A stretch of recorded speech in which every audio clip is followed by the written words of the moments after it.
Brian Murphy with WRAL, joined once again by Bryn Renner, former UNC quarterback, former NFL quarterback. And Bryn, North Carolina, so close once again. Obviously, lost that game against California in the final minutes. Against UVA, the number 16 team in the country, plays their best defensive game of the year, pushes UVA to overtime, has a chance to win it in overtime, and comes up just short once again. Let's start with the 2-point play because that was the end of the game, and I think most fans are looking at that play. I thought it was the right decision to go for it. What did you think about the decision to go for it and then the play call? Yeah, Brian, I think you have to go for it in this situation, right? Your offense is kind of struggling. You get the ball first in the second overtime, and eventually you're going to have to go for two. And in that sense, it makes sense because it's to win the game. So I think I'm really great with the decision. I want to talk about the play call for a second, and it's just kind of quarterback play overall. So you get one timeout in each overtime possession, and Carolina had a timeout, and they moved the ball to the left hash. And when I was watching Alabama, South Carolina, that was later in the evening, Alabama ran the same play. So they motioned Benjamin Hall to get a man or zone indicator. And once they moved him back, it was clearly a zone. They were playing 7 across, drop 8. So they were only rushing 3 guys. So immediately my mind was like, okay, this is not going to be, it's not going to be a good play because they're playing zone. It's a man beater. So immediately, if I was Gio or a coach, I would have been like, timeout. We got the wrong play called. It's just not going to be a good situation. But they ended up, checking it down to Benjamin Hall, and he had to beat 2 defenders and ultimately didn't get it in. But that was a play that I was like, okay, for Gio to take the next step, he's got to recognize if it's man or zone, especially on a 2-point play, which is critical. And I think that's just something that comes with reps. And I was always told, if you have a timeout, might as well use it there, burn it, because then at least you get the defense to show their hand. Hey, they're going to play 7 across, drop 8. And then we can kind of get another play and have 2 play calls. And if you don't have a timeout, you usually have 2 play calls in the huddle, a man beater and a zone beater, just to be careful.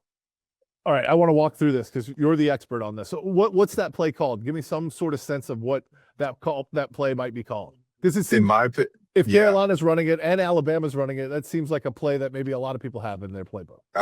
We would call it maybe bunch right T buzz. Because buzzing the back, he's going to have a little motion for indicator. And they were in a bunch, and so you get I'd probably go bunch right T buzz. Probably be a 72 per section, 772 because it's 5-step drop from the gun, mesh, and everyone's running mesh. I mean, we must have run mesh concept where 2 guys cross, a shallow cross. They just call it mesh, and they're meshing together, 2 guys shallow cross. So it'd been, bunch right, T buzz, 72, 772, mesh. And that's really kind of been the play call. And then I would have probably said, timeout there, and then got another one called for that situation. And so you're telling me when Hall switches from he's on Gio's right, and then he moves over to his left, that if nobody goes with him, a backer doesn't go with him, a safety doesn't go with him, that's an indication to you as a quarterback that they're playing zone defense. That's correct. Yeah. And another thing is when you buzz the back, he was going to be on the weak side. So he was on Gio's left.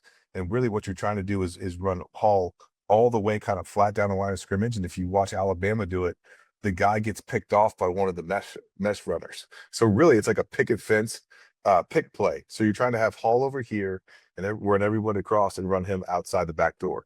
It's a cross key for the will linebacker, and people have had success with it. The first time I saw it was in the Chiefs in the Super Bowl against the Eagles, and that was a good play call by Andy Reid. And then the one thing that fans have focused on, or some fans have focused on, is you got a left-handed quarterback. I'm left-handed. I played quarterback not well in high school, and I mean I just know how much more comfortable I am moving left than I was ever moving right. And again, I'm not equating myself to a quarterback of your level or Gio Lopez's level, but I just know that dominant hand, I'm much more comfortable going left. But they put the ball on the left hash mark, which meant that Gio, when he scrambled, had to scramble right. And maybe the throw is just a little bit better if he's going left. I don't know if you know, but what's the thinking behind putting the ball on the left hash mark when you have a left-handed quarterback?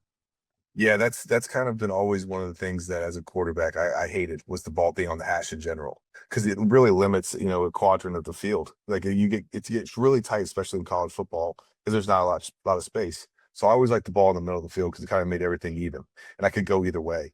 And I think if you look at the play, he got flushed, but he also took 5-step backpedal drop. So his footwork wasn't in sync. So he never really had a chance to step up because once he saw it was zone, he had one guy to go to, and that was Hall. So he kind of drifted to create more space for himself and throw it. So to say it was a rollout, I wouldn't classify as rollout. I would say his footwork was off, and then he got kind of pushed that way.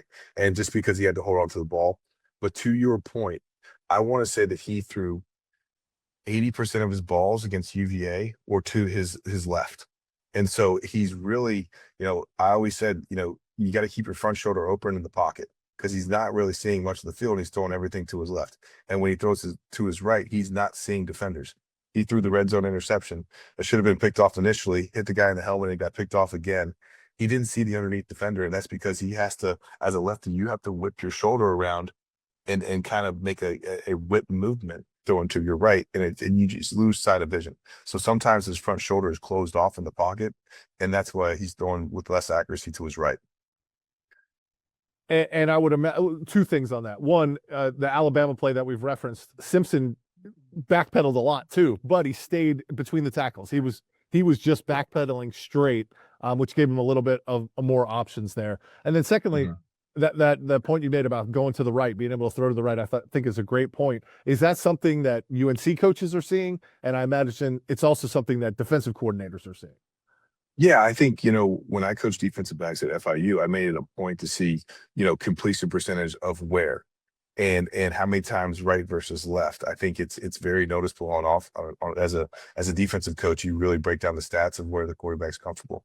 And so it's natural to kind of have those tendencies.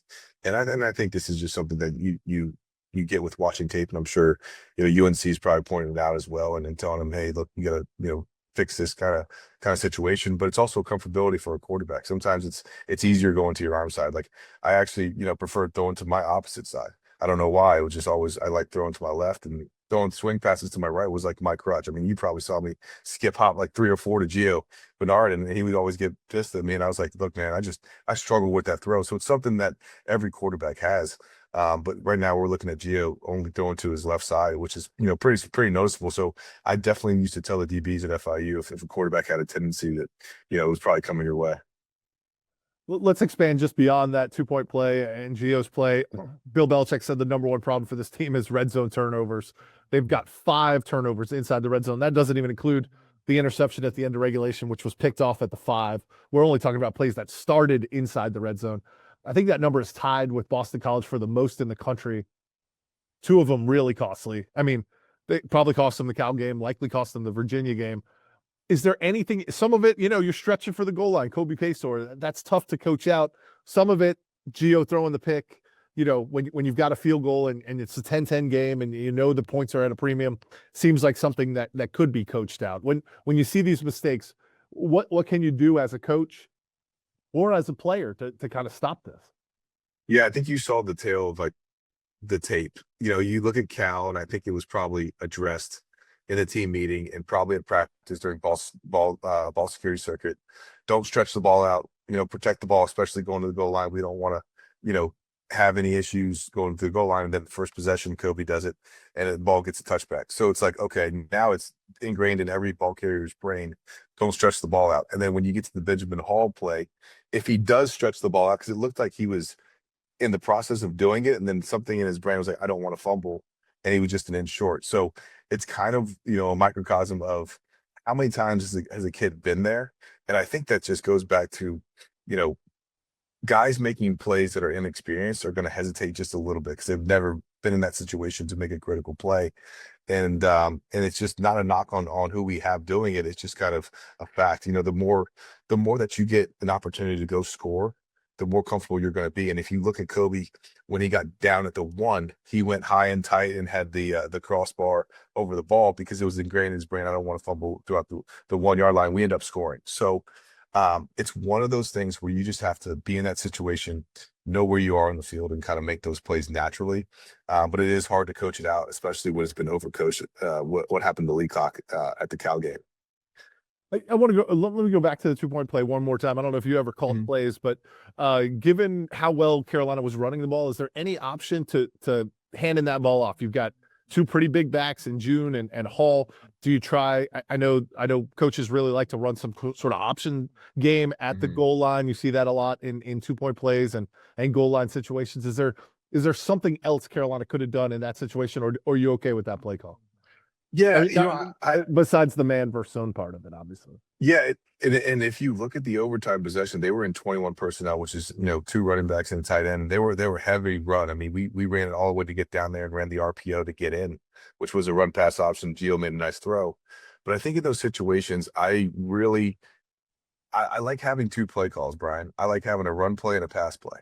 And I like to see that way you're taken care of. If the defense, and I also like motioning and shifting to a different formation, right? So start out and spread, or get to the run type of formation that you want, because it allows the defense to not have a stagnant formation to line up against. Like if I just come out and what we did in bunch, then they don't have to make any checks. They know how to line up.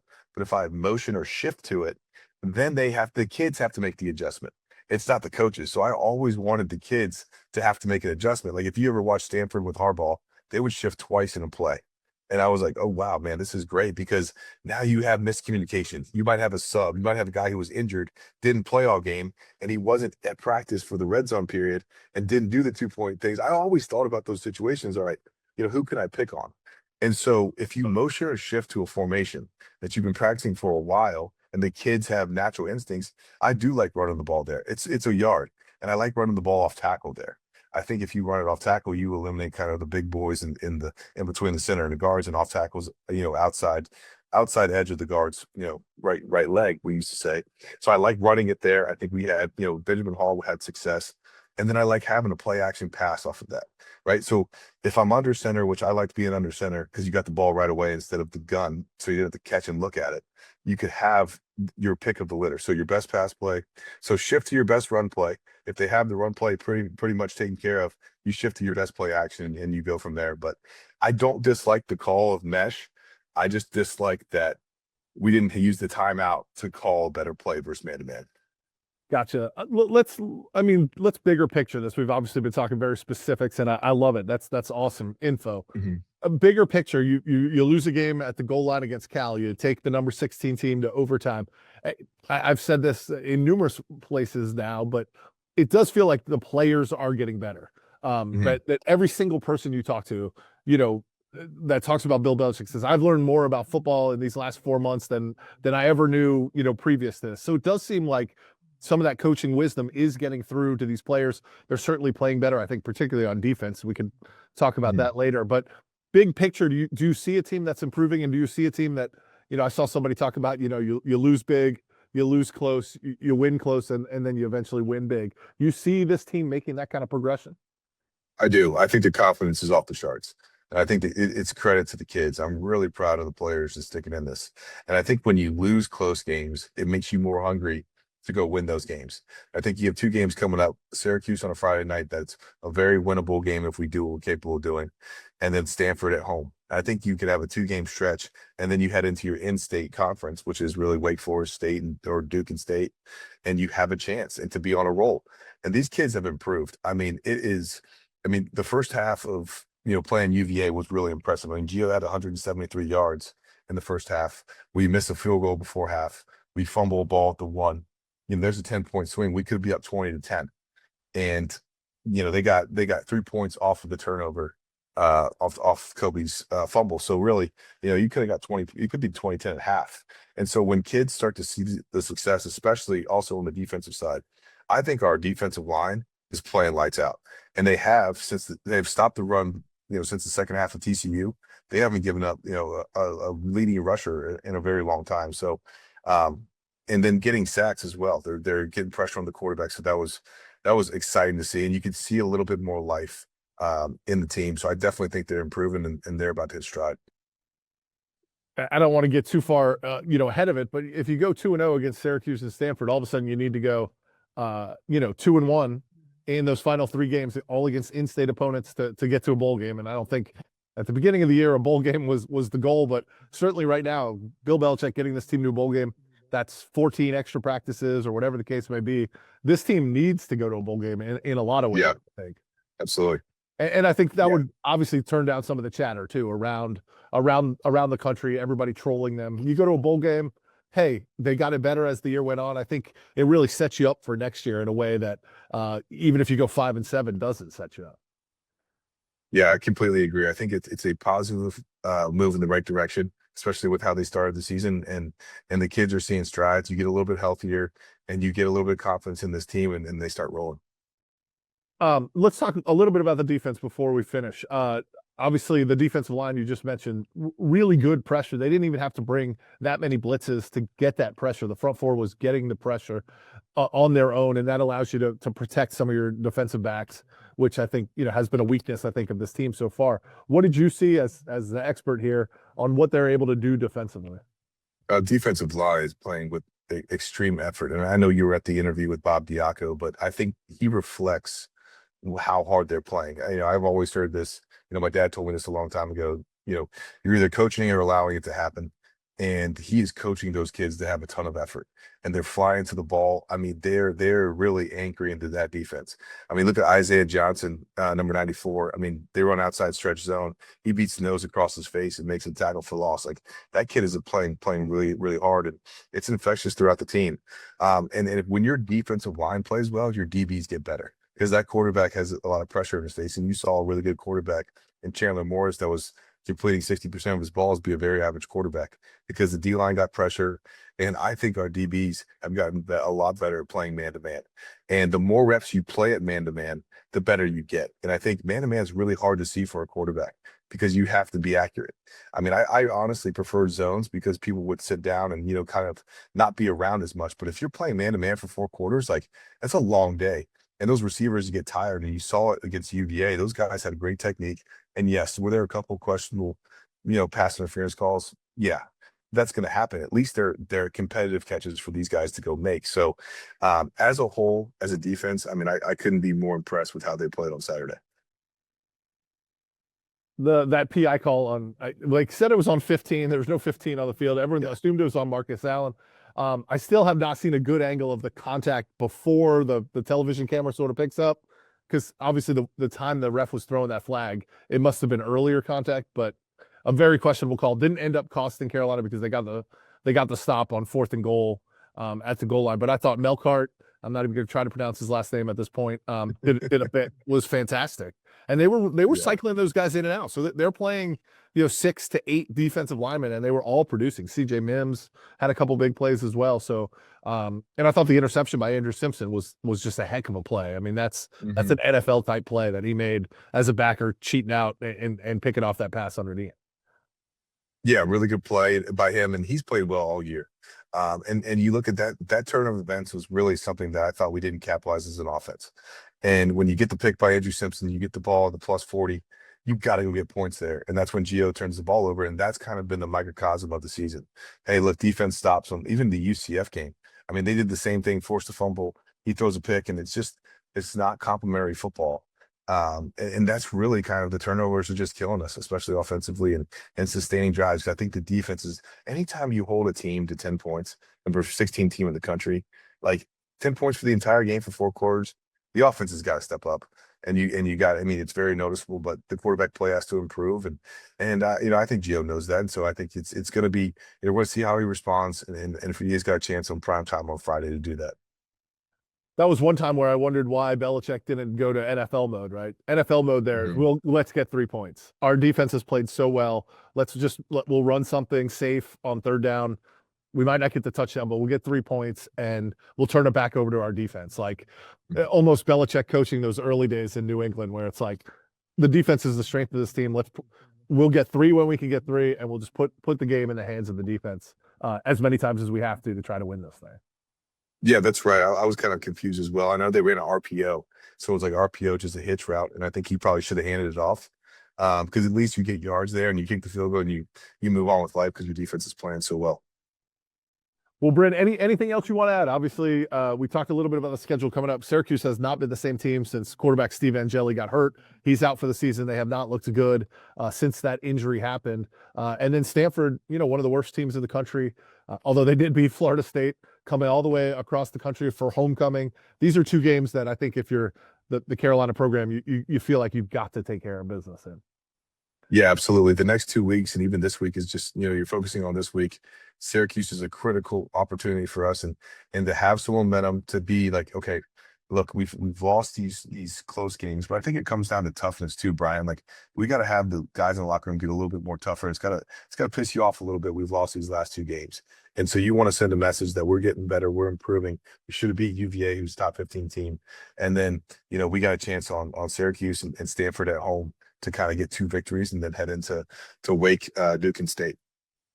Jordan Shipp said that a lot of emotion in the locker room, tears. So maybe that, maybe it is hurting these guys. And I don't think we've ever thought it didn't hurt, but feels like that it's really hurting them. Last question before I let you go. Mm-hmm. This coaching cycle is going to be insane. You're a guy who's been a part of it to see LSU open and Florida open and Penn State open and maybe Auburn and, Texas possibly with Sarkisian, and then, all the trickle down effect of guys at other schools getting jobs.